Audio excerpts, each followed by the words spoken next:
फिर भगवान ने कहा कि हे ब्रह्मा जी, आप तप करिए।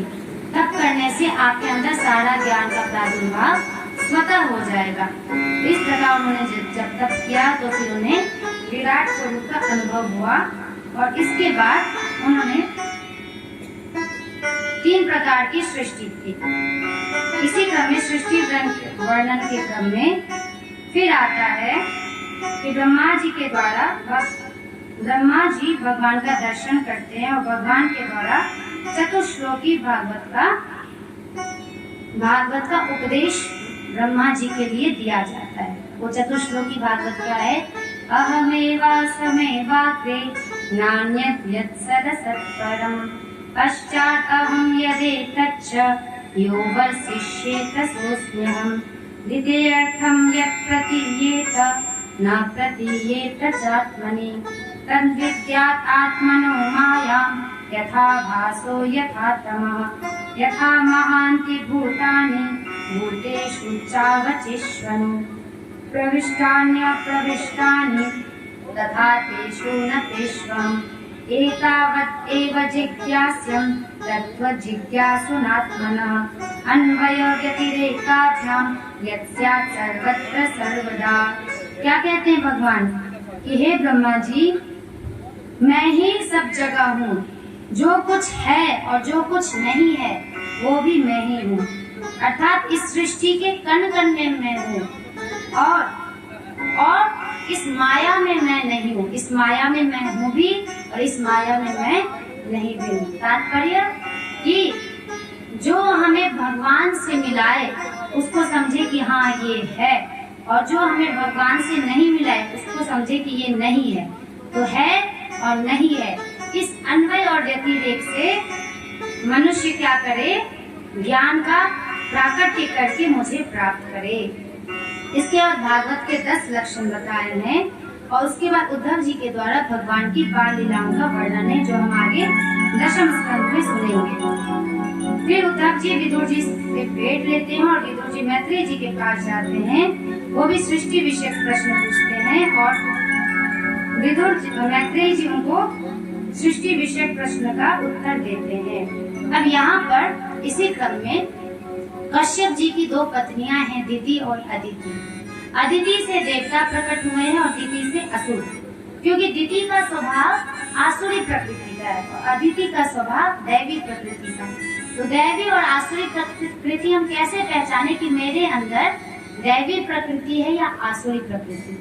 तो दैवी प्रकृति उसको कहते हैं जब हम शास्त्र के अनुसार, सत्संग के अनुसार, ऋषि मुनियों के अनुसार दिए गए उनके वचनों पर जब हम चलते हैं उसको हम कहते हैं दैवी प्रकृति। जब सत्व गुण की वृद्धि होती है, जब मन शांत होता है, अहिंसा वृत्ति में रहता है, किसी की हिंसा करने की इच्छा नहीं होती, ना क्रोध करने की इच्छा होती है, ना लोभ होता है, अर्थात काम, क्रोध, मद, लोभ, मोह, अहंकार, इन सब से जब मन बिल्कुल शांत रहता है, ये सब विकार जब हमें नहीं सताते तो समझ लेना चाहिए वो दैविक प्रकृति है। और जब हमें कोई कुछ भी थोड़ा टोक दे, हम तुरंत अहंकार कर बैठते हैं। थोड़ी सी प्रशंसा क्या हुई तो हमें लगता है कि अरे इस पूरे विश्व में हम ही सबसे ज्यादा सुंदर है कि नहीं? थोड़ा सा क्या बोले, अरे आप तो पढ़ने में बहुत तेज हैं, तो लगता है कि पूरे दुनिया में सबसे पढ़ाकू हम ही हैं। थोड़ा क्या कह दिया, आप तो बहुत अच्छा बोलते हैं, कि पूरा अहंकार हो गया, हम कितने अच्छे वक्ता हैं।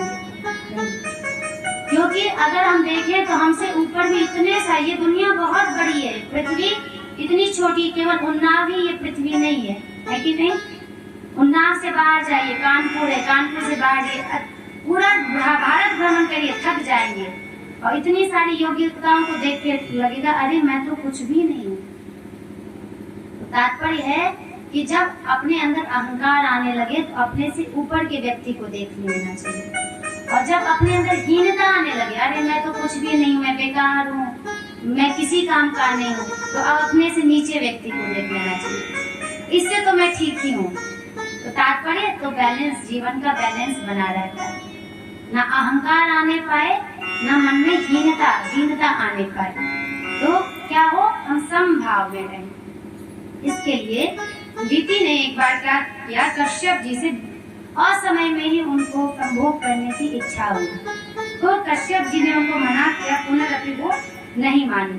तो देखिए यहाँ जो भी संतानोत्पत्ति के हेतु जो किया जाता है वो धर्म है, लेकिन इसके अलावा जब पति पत्नी किसी भी समय में श्रृंगार रस में या किसी भी रस में चले जाते हैं, वो सबसे बड़ा अधर्म है। उसका भी समय तय किया गया है कि अगर आपको संभोग करने की इच्छा भी है तो एक समय निर्धारित करिए। कहा जाता है कि जब स्त्री मासिक धर्म में हो तो उस समय पुरुष को छूना तक नहीं चाहिए। उसके बाद कहा जाता है कि जब स्त्री गर्भ में हो, अर्थात बच्चा जब गर्भ संस्कार, स्त्री गर्भवती हो, उस समय भी पुरुष और पति और पत्नी को बिल्कुल दूरी बना लेनी चाहिए।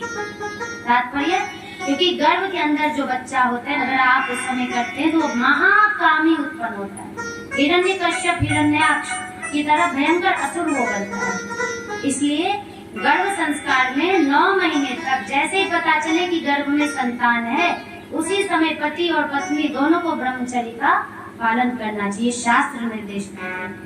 और तब देखिए संतान आपकी कितनी उत्कृष्ट होगी, कितनी उत्तम होगी। लेकिन बात इसकी जानकारी नहीं है। जब माने पशु की वृत्ति की तरह पशुओं को भी, जब पशु भी ऐसे नहीं करते हैं, पशुओं का भी जब अपना समय होता है तब वो करते हैं। लेकिन सबसे ज्यादा गिरे हुए मनुष्य ही हैं। क्यों? क्योंकि उनको जब मन हुआ तब कर लिया नहीं।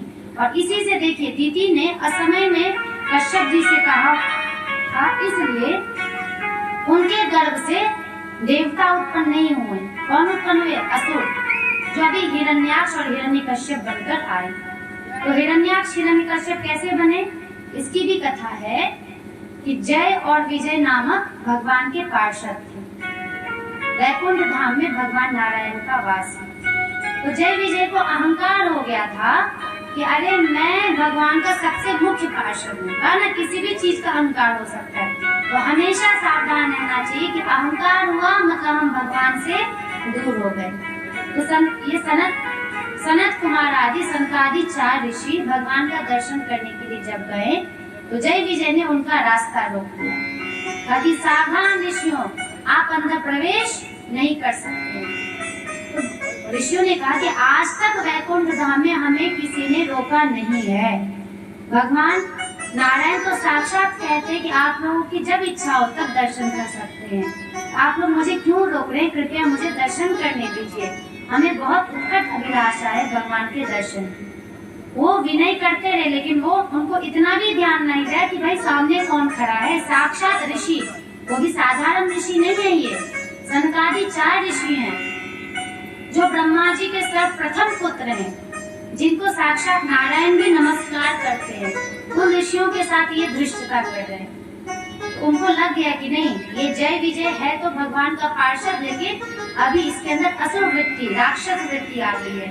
तो उन्होंने कहा कि देखो वैकुंठ धाम में ऐसे व्यक्ति के रहने का कोई तात्पर्य ही नहीं है, क्योंकि वैकुंठ का मतलब ही क्या है? जहाँ कुंठा ना हो, कुंठा रहित धाम कोई कहा जाता है वैकुंठ, जहाँ कोई कुंठा ना हो, जहाँ कोई विकार ना हो। लेकिन तुम्हारे अंदर, तुम दोनों के अंदर ये अहंकार रूपी जो विकार आ गया है, इसलिए जाओ मैं तुम दोनों को श्राप देता हूँ कि अभी वैकुंठ धाम से गिरकर असुर योनि को प्राप्त हो जाओ। तो जैसे ये श्राप उन्होंने सुना, वो तुरंत ऋषि के चरणों में दंडवत प्रणाम करके क्षमा याचना करने लगे। नारायण भी तब तक आ गए। क्योंकि जय विजय भगवान के पार्षद है, उनके अनन्य भक्त हैं, इसलिए भगवान ने कहा कि कोई बात नहीं, 3 जन्म तुम दोनों राक्षस बनोगे और मैं जब जब तुम लोग राक्षस योनि में उत्पन्न होगे तब तक मैं तुम दोनों का उद्धार करने अवश्य आऊंगा। तो अभी हिरण्याक्ष रूप से, हिरण्याक्ष और हिरण्यकश्यप रूप से कौन आए? सतयुग में जय विजय आए हैं। तो यहाँ पर हिरण्याक्ष ने क्या किया? इस संपूर्ण पृथ्वी को ले जाकर रसातल में डाल दिया। रसातल पृथ्वी के नीचे है। तो जब रसातल में डाल दिया तो भगवान वराह कहते सूकर रूप को, सूकर, तो अपनी नोक पर पृथ्वी को लेकर जैसे ऊपर जा रहे थे, तो हिरण्याक्ष को अपने जैसा बलवान पुरुष से युद्ध करने की बहुत इच्छा हो रही थी। तो वरुण देवता ने कहा कि जाओ, तुमको इतना ही अपने बल का घमंड है तो नारायण से लड़के दिखाओ। अभी नारायण बड़ा अवतार लेंगे तो उनसे लड़कर दिखाना, तुम्हारा सारा घमंड शुरू हो जाएगा। लेकिन उसको लगा अरे वाह कोई तो मेरे बराबर का पुरुष हुआ। ऐसे हिरण्याक्ष और भगवान बराबर में युद्ध होता है।